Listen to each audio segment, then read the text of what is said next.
going on, guys? Jimmo here again, and this is the job I'm going to be doing next, the Chrysler 300, and I'm going to be painting the quarter panel and a little bit of the pillar. Well, that's part of the quarter, I guess, but I'll need to be coloring near the back and near the top, or near the front of the pillar, and then clear coating the entire thing. Now, picking up from my last video, I told you guys that my spectrophotometer is not functioning, it's out for repair, so I'm having a little bit of difficulty with my DuPont color matches.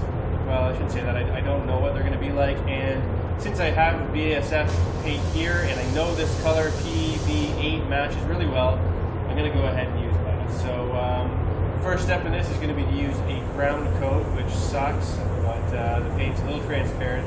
DuPont, I'm sure it probably would have been a lot quicker to apply the base, but I want to make sure I have a good color match here. So I'm going to use the BASF.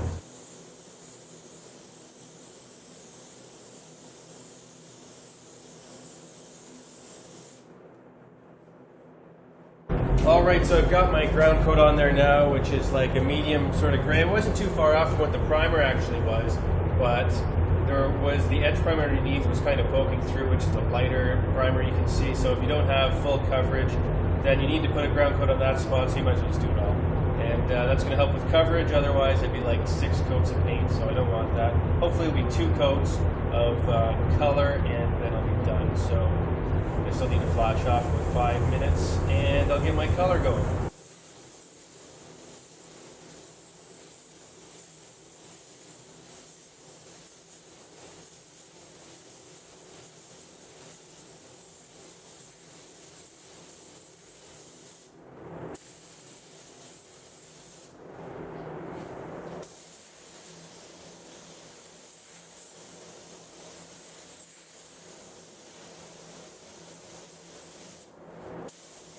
My first coat of base coat is almost flashed off now, and you can see as it was going on, it's just like the DuPont I told you guys in the last video, it goes on very kind of different than it looks when it's dry. So it looked very light blue, so it kind of throws you off when you're spraying it. It's normal with waterborne, pretty well any paint line, I think. You know, I haven't sprayed a lot of different waterborne lines, but it's a lot different than solvent anyway.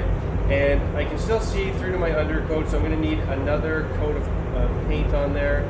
And so I'm going to put one good coat, dust, then pull back and kind of dust on a lighter coat to orientate the metallics a little bit better.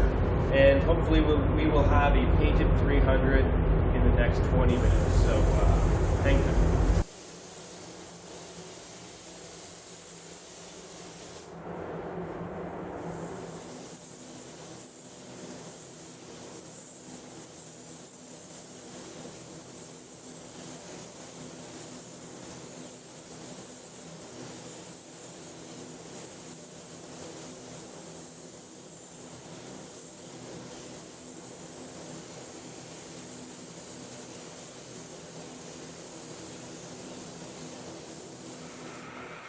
So after I had what I thought was my last coat of base coat on, I noticed a little white speck had fallen into my paint while it was flashing off. The booth has not been running well at all just during this whole construction period I'm having right now. So what I had to do was pretty well just wipe that off with a tack rag. It didn't need any sanding.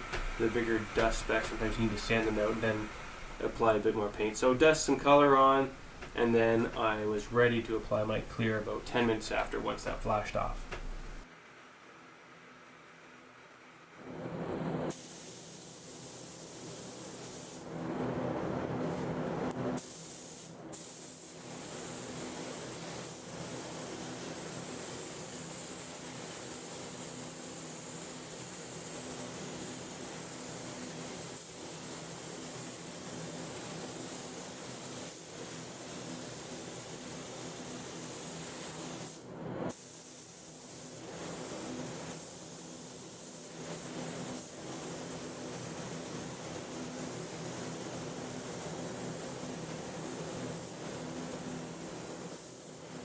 So I got my first coat on, and my painting nightmare continues.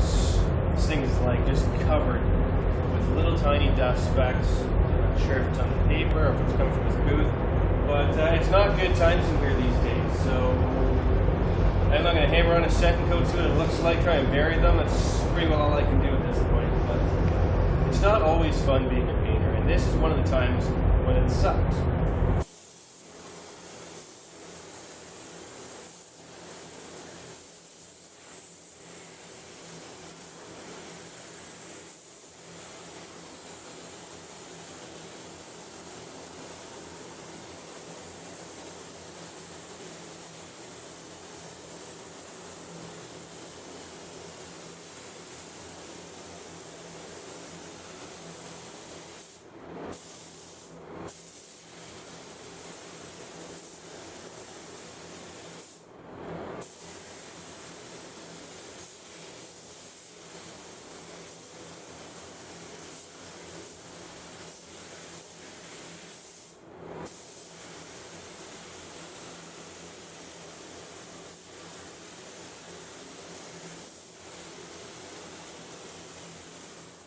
Now, I was actually able to bury a surprising amount of dirt in the second coat, which, you know, isn't my favorite thing to do, but it sure as hell beats polishing. And so I think we squeezed by on this one today too, so I'm pretty happy. And, you know, I don't know why it came out so dusty.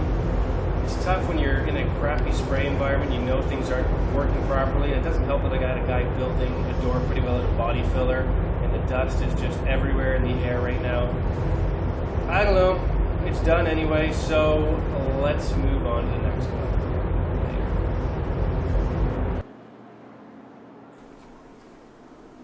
To give you guys a minor update on this job, I did end up polishing it the next day because there were still a few dirt specks in some areas, so I cut a good portion of it and gave it a good polish. The color match was pretty good. Now, it's a very flippy kind of color, so I even included footage of the driver's side pillar to show you that it still kind of looks a bit off just because it's angled so differently. This color's got a lot of flip to it, but it definitely looked good when it was all done and left without a problem. So thanks again, guys, and we'll see you next time.